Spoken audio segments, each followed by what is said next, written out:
जनपद पीलीभीत की नगर पालिका परिषद से कांग्रेस की चेयरमैन पद की प्रत्याशी कमरुल निशा के पुत्र मेहरबान अली से कांग्रेस के नगर कार्यालय पर हमारे संवाददाता ने मुलाकात कर खास बातचीत की। बातचीत के दौरान कांग्रेस से चेयरमैन पद की प्रत्याशी कमरुल निशा के पुत्र मेहरबान अली ने कहा कि जितने भी प्रत्याशी सपा, बसपा, भाजपा और अन्य दलों से चुनाव मैदान में है, किसी भी प्रत्याशी ने चुनाव से 8 माह पूर्व नगर के विकास एवं नगर की समस्याओं के समाधान के लिए कोई ठोस एजेंडा जनता के बीच पेश नहीं किया। सभी प्रत्याशी धनबल से चुनाव जीतने की योजनाएं बनाते रहे, परंतु कांग्रेस से चेयरमैन पद की प्रत्याशी कमरुल निशा एकमात्र ऐसी प्रत्याशी है जिन्होंने नगर के विकास से लेकर शिक्षा, स्वास्थ्य, रोजगार एवं युवाओं, महिलाओं सहित सभी वर्गों के लिए अपनी योजनाओं को जनता के बीच पेश किया है, जिसकी जानकारी देते हुए कांग्रेस के चेयरमैन पद के प्रत्याशी कमरुल निशा के पुत्र मेहरबान अली ने बताया। नगर पालिका परिषद पीलीभीत से आपकी माताजी कांग्रेस की प्रत्याशी हैं जी, और पूरे चुनाव की कमान आपके हाथ में है जी। हम ये जानना चाहते हैं, नगर पालिका परिषद पीलीभीत के लिए जी, तमाम प्रत्याशी मैदान में हैं, समाजवादी, भारतीय जनता पार्टी, बहुजन समाज पार्टी सहित अन्य प्रत्याशी मैदान में हैं। जी, जी। लेकिन हम ये आपसे जानना चाहते हैं, पीलीभीत के लिए आपके प्लान क्या हैं? सबसे पहले तो मैं आपको एक बात ये क्लियर कर दूं, ये चुनाव मैं लड़ने जा रहा था, चूँकि ये सीट महिलाओं के लिए रिजर्व कर दी गई, उस वजह से मेरी माताजी को जो है चुनाव मैदान में लाना पड़ा। और अगर डेवलपमेंट प्लान की अगर हम बात करते हैं, तो मैं शायद आप ही के माध्यम से अब से तकरीबन 6 महीने या 8 महीने पहले, मुझे एग्जैक्टली डेट याद नहीं है, मैंने आपके जरिए ही ये प्लान लोगों के सामने रखा था कि मेरा डेवलपमेंट प्लान क्या होगा शहर के लिए। वो सारी चीज़ें मैं आप लोगों को बता चुका हूँ, और अगर आपको चाहिए तो आपके पास डिटेल होगी, आई थिंक सो। एक डिटेल है, फिर भी कोई खास यहाँ के लिए आपके लिए जी हाँ, अभी जो 6 महीने में जो डेवलपमेंट हुआ है, जो 6 महीने में डेवलपमेंट हुआ है, वो ये हुआ है।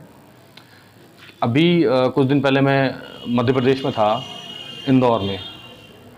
तो जैसा कि मैंने कहा था कि सड़कें हम बनाएंगे, थोड़ा वक्त लगेगा क्योंकि शहर बहुत बड़ा है और नगर पालिका का इतना बड़ा बजट नहीं है, क्योंकि सड़कों के लिए एक अलग से बजट होता है सेपरेट। अब चूंकि मैं इंदौर देख के आया हूँ, तो मैं चाहता हूँ चाहे मैं दो करके सड़कें बनाऊँ, हर 2 महीने में, हर 3 महीने में, हर साल के बजट में 6-10 सड़कों का प्रोग्राम रखूँ। मैं ये नहीं कहूँगा हवाई बात कि मैं पूरा सब कुछ ठीक कर दूंगा एकदम, लेकिन हाँ, मैं जो भी करूँगा वो यूनिक होगा, इस बात का मैं आपको भरोसा दिलाता हूँ। मैं इंदौर गया था, वहाँ मैंने देखा सड़कों का मॉडल क्या है हमारे यहाँ। इंडिया में पहली बार देखा मैंने, क्योंकि जब मैं विदेशों में रहा तब मैंने देखा, लेकिन वो चीज़ें मैंने इंदौर में देखी तो मुझे बड़ी अच्छी लगी। तो मैंने सोचा नहीं, हमारे यहाँ भी हो सकता है कुछ सड़कों को वो फार्मूला इम्प्लीमेंट, ग्रीनरी हो, लोग आएँ, बैठें, शॉपिंग करें, अच्छा लगे, अच्छा महसूस करें। मेहरबान साहब, कोई पीलीभीत शहर के लिए आपका ड्रीम प्रोजेक्ट है? देखिए, ड्रीम प्रोजेक्ट तो है मेरे पास, क्योंकि ये चुनावी समर है, मैं कहूँगा तो लोग कहेंगे बहुत बड़े बड़े वादे कर रहे हैं, लेकिन मैं यकीन दिलाता हूँ आपको, वो मेरा प्रोजेक्ट ऐसा है क्योंकि हमारे पास क्या है ना, आप समझिए कुदरत का देवा एक तोहफ़ा है पीलीभीत के पास। वो तोहफ़ा है टाइगर रिजर्व, जो कि एक बहुत बड़ा टूरिस्ट प्लेस बन सकता है। और पीलीभीत शहर जो है उस टाइगर रिजर्व का सेंट्रल है, पहला पॉइंट है जहाँ लोग आएंगे, जहाँ लोग स्टे करेंगे, जहाँ लोग होटलिंग करेंगे, जहाँ लोग रेस्टोरेंट्स में खाना खाएंगे, जहाँ उनको अच्छी और सुख सुविधा की चीज़ें चाहिए होंगी।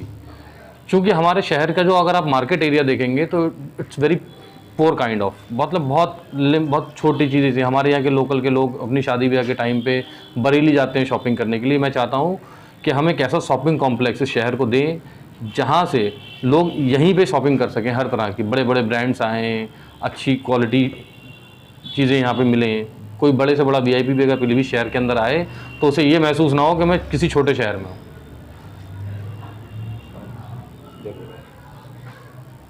मेहरबान साहब, आज से 30-32 साल पहले जी, जब ये नगर पालिका परिषद बनी थी जी, उस वक्त एक बड़ी समस्या थी यहाँ पर जल भराव को लेकर, जी, और आज भी वही समस्या है। और हालात तो ये है कि मौजूदा चेयरमैन के घर में भी पानी भर जाता है। जी, जी। इस पर क्या कहना चाहेंगे? देखिए, मैं एक बड़ी आपको पुरानी कहावत बताता हूँ, नाच ना जाने आंगन टेढ़ा। हमारे चेयरमैन साहब जो है शायद इस शहर की हिस्ट्री से वाकिफ़ नहीं है, और जो तमाम प्रत्याशी शायद वो भी वाकिफ़ नहीं है, क्योंकि अभी तक किसी ने इस मुद्दे को या सवाल को उठाया नहीं। आपको मैं आपकी जानकारी के लिए बता दूं कि ये नगर पालिका अब से 30-32 साल पहले गठित नहीं हुई है, ये आज़ादी से पहले पीलीभीत नगर पालिका थी। ठीक है, यहाँ पे एक चेयरमैन हुआ करती थी रानी चंद्रावती शहर की चेयरमैन हुआ करती थी, और उन्होंने इस शहर में उस वक्त में जब बरेली मंडल में कहीं सीवर लाइन नहीं थी, तब इस पीलीभीत के अंदर सीवर लाइन पड़ चुकी थी, और वो सीवर लाइन आज डेड है। जो सारे लोग कहते हैं ना सीवर लाइन डालेंगे, उन्हें को पता नहीं है, क्योंकि वो शहर के निवासी नहीं है।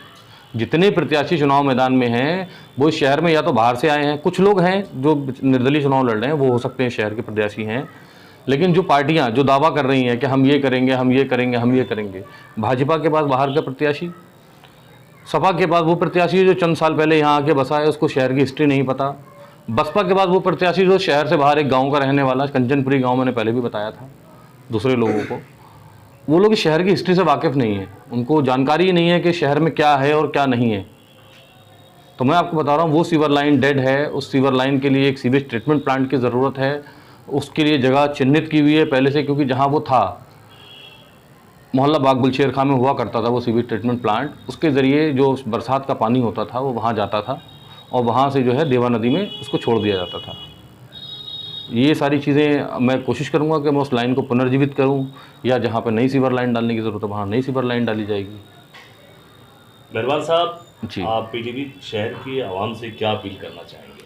देखिए मैं शहर के लोगों से एक ही अपील करूँगा, इस वक्त चुनाव का वक्त है, आप लोगों को पिछले 75 साल हो गए शहर इस मुल्क को आज़ाद हुए, और ये शहर बड़े बुज़ुर्गों की निशानी है हमारे लिए, जिन्होंने आज़ादी में भी अपना खून बहाया, इसलिए कि हमारे बच्चे आज़ादी की सांस ले सकें, आज़ादी की हवा में सांस ले सकें।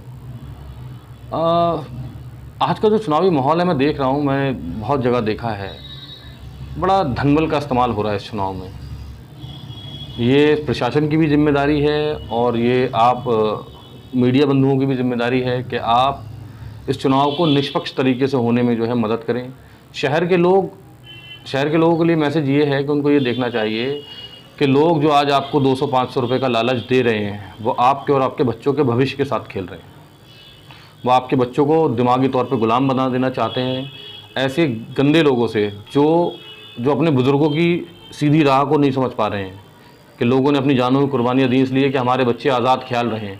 आपके बच्चों को शराब का लालच दे के, बिरयानी का लालच दे के, आपके बच्चों को पैसों का लालच दे के, आज मैंने देखा कुछ प्रत्याशियों के 5-5 साल के बच्चे पोस्टर लगा रहे थे, उनको 100-100 रुपये का लालच दिया गया होगा। एक अपाहिज आदमी जो सड़क पे रिक्शा खींचता है हाथ से, आपने देखा ना विकलांग रिक्शा होता है जिसको हाथ से चलाया जाता है, उस आदमी को 200-500 रुपये दे करके और उसके रिक्शे पे झंडे बैनर लगा करके और उसको सजा करके, क्योंकि वो मजबूर है, वो काम नहीं कर सकता, ऐसे आदमी को इन्होंने सड़क पे निकाल दिया। ये इतनी गिरी हुई मानसिकता के लोग हैं, ये आपके साथ क्या करेंगे? मेरी आप सब शहरवासियों से बहुत बहुत गुजारिश है, हाथ जोड़ के विनती करता हूँ कि ऐसे लोगों को सत्ता में मत आने दीजिए। ये नगर पालिका का चुनाव कोई छोटा नगर पालिका का चुनाव नहीं है। आप लोगों को ये समझना पड़ेगा कि नगर पालिका एक स्वतंत्र भवन है, एक स्वतंत्र सदन है, जहाँ पे आपके शहर के विकास के लिए बातें होती हैं, लोग करते हैं, जहाँ पे डिस्कशंस होते हैं। हमने नगर पालिका की वैल्यूज़ को समझा ही नहीं, नगर पालिका क्या है। जैसे यूपी में विधानसभा है, यूपी एक राज्य है, उस राज्य की एक जो मेन जहाँ से सारे कानून चलते हैं, जहाँ से सब कुछ होता है, वो विधानसभा है। पीलीभीत की विधानसभा नगर पालिका है। आप लोगों को ये समझना पड़ेगा। अगर वहाँ का अध्यक्ष आप गलत चुनोगे, लालची लोगों को चुनोगे, भ्रष्ट लोगों को चुनोगे, कोई प्रॉपर्टी डीलर को चुनोगे, तो फिर आप लोग अपने भविष्य खुद जिम्मेदार हो। मैं कोशिश करूँगा, मैं अपना बहुत कुछ मैंने आप लोगों को बता दिया है। मेरे बारे में आप जानकारी ले सकते हो, कहीं भी अगर मैं गलत हूँ, मेरे पर कोई गलत इल्ज़ाम है, कोई इल्ज़ाम भी हो अगर, तो आप मुझे बताइए। मेरी आप सब लोग शहर के लोगों से गुजारिश है कि आप लोग ये कोशिश करें कि हम इस शहर को बेहतर बनाने में आप सब लोग मेरी मदद करें। मुझे ये चुनाव जिताएं, मैं आपको 5 साल में रिज़ल्ट दूंगा। अगर ना दूं तो इस शहर का रहने वाला हूँ, शहर को छोड़ कर नहीं जाने वाला हूँ। मेरे बाप दादा परदादा सब इसी शहर से बिलोंग करते हैं। आप लोग मुझे गिरबान पकड़ सकते हैं, मुझे जूतों से मारिएगा अगर मैं 5 साल में शहर को ना बदल के दिखाऊं आप लोगों को, अगर बदलाव नज़र ना आए।